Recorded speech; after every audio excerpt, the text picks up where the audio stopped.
안녕하세요. 노글입니다. 오늘은 그냥 인터넷으로 재밌게 제품을 한번 구경해보는 시간을 가지도록 하겠습니다. 제품을 리뷰를 하고 이런 것들도 제가 하고 있지만 뭐 협찬을 받아서도 하고 많이 하고 있지만 실제로 제품을 가질 수 없는 상황에서 리뷰하고 싶은 제품들이나 구경하고 싶은 제품들이 있는 것들을 여러분들과 함께 저와 함께 좀 구경해보고 제가 사전에 좀 이렇게 봤던 신기한 제품들을 한번 같이 보도록 하겠습니다. 오늘 볼 제품은 바로 해머헤드라는 카루2라는 속도계입니다. 자전거 속도계인데 이게 왜 신기하냐 그러면은 제가 처음 바로 보여드리는 게 바로 이겁니다. 자, 요 이미지를 보시면 이게 뭡니까? 네이버 지도일 거거든요. 그러니까 속도계에서 네이버 지도가 됩니다. 왜냐면 이 속도계는 운영 체제가 안드로이드거든요. 때문에 안드로이드이기 때문에 여기다가 네이버 지도나 다음 지도 같은 어플을 받을 수가 있어요. 즉 구글 플레이 스토어 거기 앱을 다운받을 수 있다는 겁니다. 그렇게 되면 굉장히 좋은 엄청난 장점들이 많겠죠. 자, 그러면 이게 어떤 건지 한번 좀 구경을 하면서 같이 보면서 한번 좀 알아볼게요. 일단 가장 큰 특징은 역시나 이런 앱을 받을 수가 있다. 이걸만 해도 진짜 상상이 되십니까?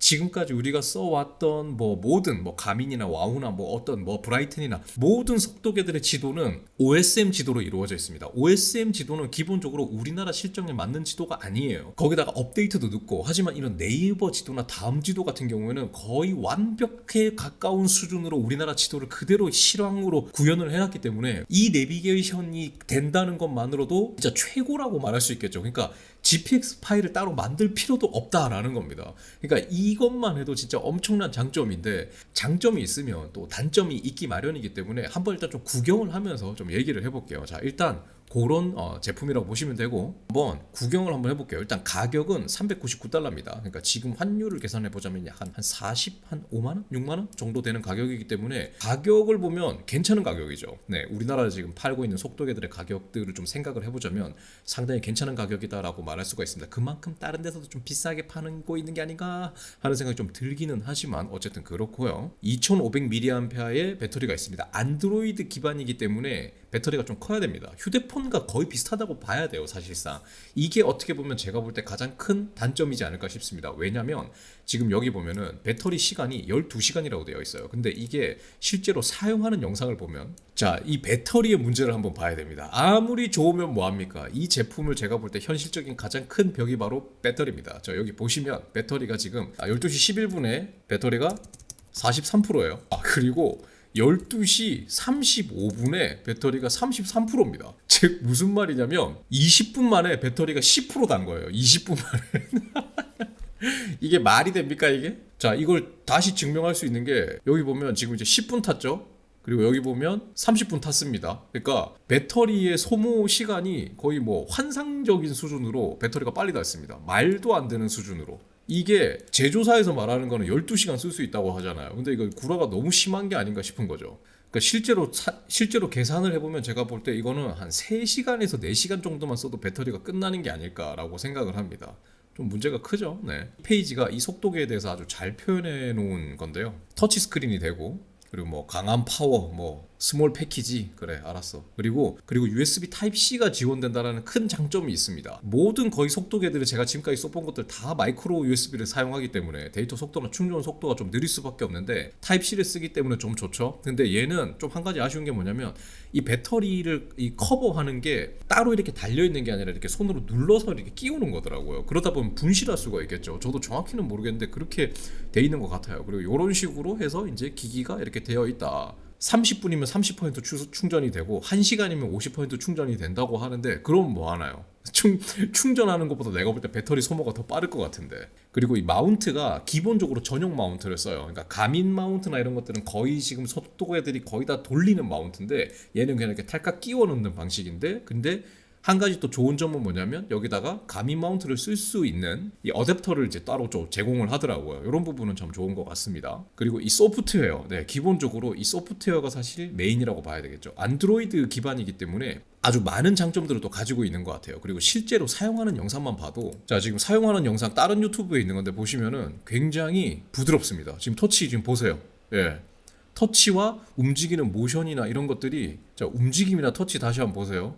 굉장히 부드럽고 빠릅니다. 예, 이게 아마 제가 볼 때 이 제품이 가지고 있는 또 하나의 장점 중에 하나가 아닐까라고 생각을 합니다. 보통 터치가 되는 많은 제품들이 아직 휴대폰이나 이런 거를 따라가기에는 아직 한참 멀었다고 말할 수밖에 없거든요. 아직 한참 멀었다고. 근데 얘는 정말 거의 휴대폰과 비슷한 수준의 이런 부드러움과 동작, 이런 터치 민감도나 이런 거를 보여주는 게 아닐까라고 생각을 하는 제품 중에 하나예요. 그리고 기본적으로 다음 지도나 이런 거를 쓰지 않고서라도 일단 기본적인 OSM 지도로 이렇게 내비게이션 길을 딱 읽자마자 요 길로 돌아갔어요 하고 안내해주는 이런 내비게이션 기능이 또 잘 되어 있기 때문에 좋은 제품인 것 같습니다. 진짜 이거 참 이런 거 좋네요. 그리고 스트라바 라이브 세그먼트도 당연히 지원합니다. 근데 스트라바 라이브 세그먼트는 어차피 스트라바 자체를 또 유료로 써야 되기 때문에 그냥 이게 또 무조건 좋다 이렇게 또 말할 수는 없습니다. 자, 그래서 결론은 $399다 이렇게 홍보를 하고 있는데, 그러니까 이게 제가 이거를 보고 하고 싶은 얘기는 그겁니다. 다른 거 없이 왜 휴대폰을 속도계로 쓰지를 못하는가 에 대한 부분을 이 제품이 사실상 거의 그대로 보여주고 있어요. 얘가 또 특징이 뭐냐면 얘는 유심칩이 들어갑니다. 이 속도계 뒷면에, 자, 뒷면에 여기 보시면은 여기 동그란 게 있죠. 이 동그란 걸 열면 안에 휴대폰 유심칩을 꼽는 게 있어요. 이 유심칩을 꼽으면 휴대폰 없이도 데이터를 전송을 받을 수 있다는 거죠. 모든 휴대폰들은 휴대폰과 동기화를 하거나 링크를 해놔야 데이터 전송도 되고 이런 게 사용이 가능한데, 얘는 그런 거 없이도 그냥 라이팅 끝나면 휴대폰과 연결되지 않아도 자료도 올라가고, 다음 지도나 내가 이런 것들을 만약에 앱스토어나 이런 걸 쓸 때도 휴대폰과 연결되어 있지 않아도 얘 자체적으로 움직일 수 있는, 말 그대로 그냥 그러니까 단순히 뭐냐면 그냥 휴대폰입니다. 그러니까 이게 휴대폰이 왜 속도계로 쓰이지 못하는가를 얘가 또 정확히 보여주고 있는 것도 있고요. 왜 아직까지 그렇게 안 되는가를 정확히 보여주는 겁니다. 왜냐면 휴대폰이야말로 따지고 보면 속도계로 쓸 수 있는 최고의 제품이거든요. 생각해 보세요. 화면이 이렇게 크죠. 그리고 어차피 우리가 라이딩 할 때 속도계도 끼고 휴대폰도 껴야 되잖아요. 근데 이거 하나로 해결할 수 있으면 그냥, 그러면 얘가 속도계도 되고 휴대폰도 되면 속도계 안 들고 가도 되잖아요. 그럼 오히려 더 경량되는 거 아니에요? 따지고 보면 우리 라이딩 할 때 항상 동호인들 우리 프로 아니잖아요. 라이딩 할 때 항상 휴대폰 놓고 다니는데, 근데 왜 이거를 속도계로 못 쓰냐 이겁니다. 자, 첫 번째는 뭐냐면 배터리에 대한 문제. 배터리가 너무 빨리 닳아요. 제가 처음에 자전거를 시작했을 때 무슨 속도계야, 그런 거 안 써도 돼라는 생각에 휴대폰을 가지고 라이딩을 해봤는데, 휴대폰은 기본적으로 디스플레이가, 자 보세요, 이게 지금 제일 낮게 해놓은 거거든요. 백라이트를 제일 낮게 해놓으면 화면이 안 보입니다. 안 보여요. 햇빛 아래서 보면 이렇게 하면 안 보이죠. 최대한 높여야 보입니다. 이것 때문에 속도계는 햇빛 아래에서 백라이트를 끄더라도 잘 보이죠. 잘 보입니다. 근데 휴대폰은 그렇게 해서 보이지가 않아요. 디스플레이의 방식 자체가 아예 다릅니다. 때문에 하루 종일 대낮에서 라이딩을 휴대폰으로 하게 되면 보통 4시간에서 5시간 정도면 배터리가 그냥 끝나버려요. 근데 우리가 4시간, 5시간이면 라이딩하는 시간으로서 작은 시간이잖아요. 그걸로 라이딩을 끝낼 수가 없단 말이에요. 그렇기 때문에 휴대폰을 못 쓰는 게 첫 번째예요.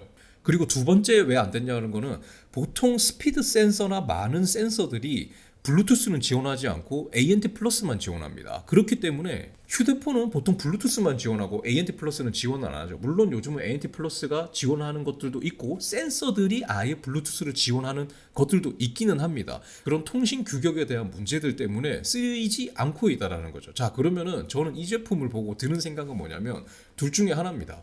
이 카루라는 속도계에 배터리가 혁신적으로 오래 갈 수 있는, 그러니까 아까 제가 보여드렸지만 이 실제로 제 계산상으로 이 속도계는 이 제조사에서는 12시간 간다고 하는데, 진짜 미안하지만 그건 너무나 과장이 심한 거고요. 4시간에서 5시간도 맥스 겨우 간당간당하지 않을까 싶어요. 휴대폰하고 거의 비슷한 방식이기 때문에.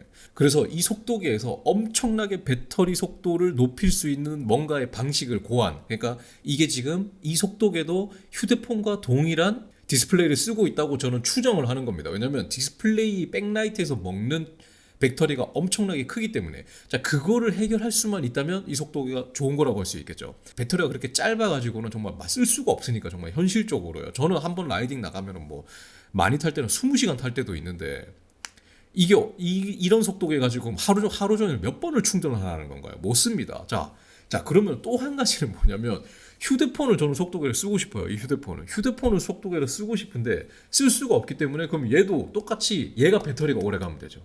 얘가 배터리가 오래 가든지 아니면은 뭔가, 그러니까 제가 진짜 바라는 거는 뭐냐면, 애플이나 삼성이나 뭐 이런 좀 메이저 회사에서 속도계 하나 만들어주면 이게 다 해결될 것 같은데, 휴대폰 판매량에 비해서 워낙 이게 좀 낮다 보니까, 그러니까 여러분들 생각해 보세요.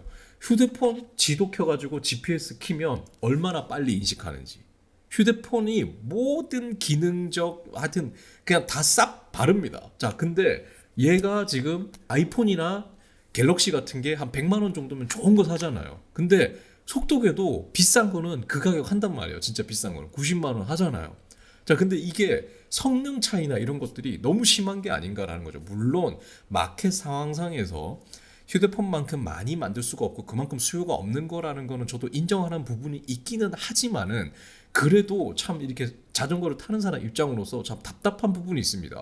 이 휴대폰이 만약에 배터리가 한 10시간만 가져도 속도계 필요 없이 그냥 이걸로 다 해결할 수 있을 것 같은데 라는 생각도 들고요. 왜냐면 얘가 블루투스밖에 안 되지만 제가 쓰는 파워미터는 블루투스가 되거든요. 그러면 거기다 연결해서 쓰면 되는 거 아니겠습니까? 그리고 신밖에도 요즘은 블루투스 되는 제품들이 굉장히 많거든요. 그거 쓰면 돼요. ANT 플러스 안 되더라도. 그러니까 이게 이 카루 속도계를 보면서 제가 계속 드는 생각은 그겁니다. 아, 이런 게 나와서 정말 참 좋다. 이런 거 쓰고 싶다. 한국에 좀 아직 정식 발매가 안 되었기 때문에 한국에 좀 정식 판매를 해줘가지고 이런 거 살 수 있으면 좋겠다라는 생각이 들면서도 왜 이거를 내가 이걸 좋다고 생각하지? 휴대폰이 배터리만 오래가면 다 해결될 문제인데?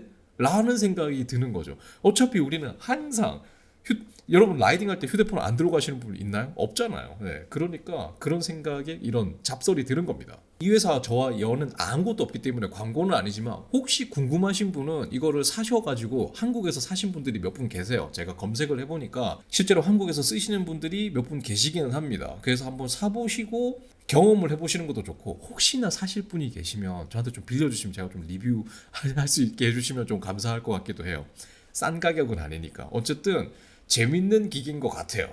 그리고 써보고 싶은 기계이기도 합니다. 하지만 아까 이 배터리 사용 시간이 정말 이 사람이 테스트한 것처럼 정말 이 정도로 짧다면 아무리 기능이 좋아도 아무리 세상 아무리 좋아도 배터리가 이렇게 짧으면 어떻게 쓰겠습니까? 자, 이거는 제가 재작년에 산 시그마 속도계거든요. 시그마 속도계입니다. 근데 이게 지금 보시면은 제가 보여드릴게요. 얘가 터치가 보세요. 꽤 부드러워요.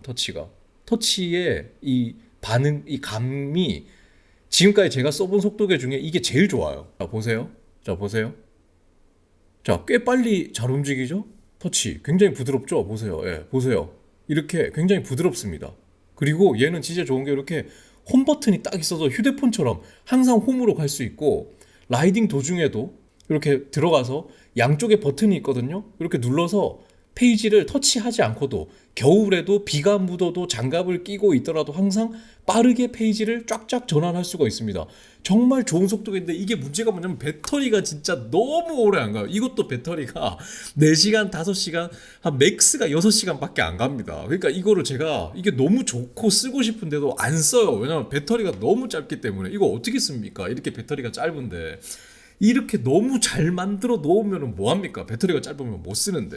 그래서 이 제품을 보면서도 똑같은 생각을 했습니다. 와, 진짜 설명을 보면서 이렇게 좋은 게 있다니. 야, 이거 진짜 나 써보고 싶다. 와, 이거 속도계에서 네이버 지도를 쓸 수 있다고? 와, 최고다 진짜. 길 잃었을 때 맨날 휴대폰 꺼내가지고 막 이렇게 했었는데 이거는 그냥 되는 거 아니야 라고 생각을 했었는데 개뿔 배터리가 이렇게 짧으면 어쩌라는 겁니까? 네, 어쨌든 그냥 오늘 이렇게 재밌는 제품 한번 구경해봤고요. 다음에 또 이런 식으로 해서 실제로 사지 않더라도 이렇게 여러분들과 함께 구경을 하는 재밌는 제품들이 이런 것들이 좀 있으면 해외에는 굉장히 특이한 것들이 진짜 많아요.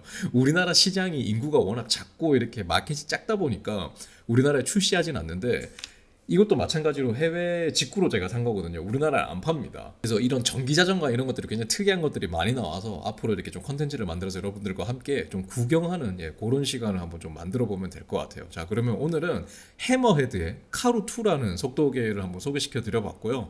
이 속도계가 한국에 정식으로 출시를 할지 안 할지는 저도 모릅니다. 하지만 그냥 했으면 하는 바람입니다. 왜냐면 경쟁사들이 이런 것들이 많이 생겨야 속도계 시장에 있는 회사들도 좀 경각심을 가지고 좀 더 발전시키고 할 거 아니겠습니까? 네, 그런 마음으로 그냥 만들어 본 컨텐츠니까 재미로 한번 봐주시면 될 것 같고요. 혹시나 진짜 궁금하신 분 있으시면 영상을 제가 여러 개를 많이 봤는데 배터리에 대한 이슈만 아니면 꽤 쓸만한 제품이라는 생각은 많이 들었습니다. 그러니까 한번 사보셔도 괜찮지 않을까라는 생각은 들기는 해요. 자, 그럼 오늘 영상은 여기서 그냥 마무리하고 다음 영상에서 또 다른 제품으로 또 찾아뵐게요. 감사합니다.